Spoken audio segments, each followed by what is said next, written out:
नाज़रीन, मलेर खां मुश्ताक गबोल जी रिपोर्ट मूजिब कराची के क़दीम वसंदी हाजी रहीम जोखियो ॻोठ मॉडल कॉलोनी में कात्यार बिरादरी के सरबराह समाजी अगवान मरहूम हाजी अब्दुल्ला कात्यार की 40 ऐं खैरात जी मानी की तकरीब अक़ीदत ऐं एहतराम सां मुनक़द कई वई, जंहिंमें मुल्क के 4 सूबनि मां मरहूम के मिटन माइटन दोस्तन अज़ीज़न ऐं बिरादरी के माण्हुनि वॾी तइदाद में शिरकत करे पोरनि सां तहरीर कई। उन मौके ते मुल्क के मशहूर आलम दीन मुफ्ती मोहम्मद जान नईमी, मोहम्मद आलम जत नईमी, मोहम्मद उमर मजदीदी नईमी, अहमद अली दानिश जिन मरहूम के एसाले सवाब लाइ ख़ुसूसी वाइज़ करे दुआ घुरी। संदस पोहरन शौकत कात्यार,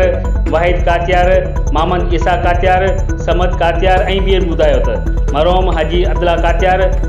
असांजी बिरादरी जो सरबराह ऐं इंसान दोस्त माण्हू हो, जॾहिं त पाण ऐं संदसि वॾो पुटु मरहूम हाजी मोहम्मद रमज़ान कात्यार जिन सदाईं पूरे मुल्क के माण्हुनि जी बिना रंग नसल जी ख़िदमत कई है, जंहिंजे करे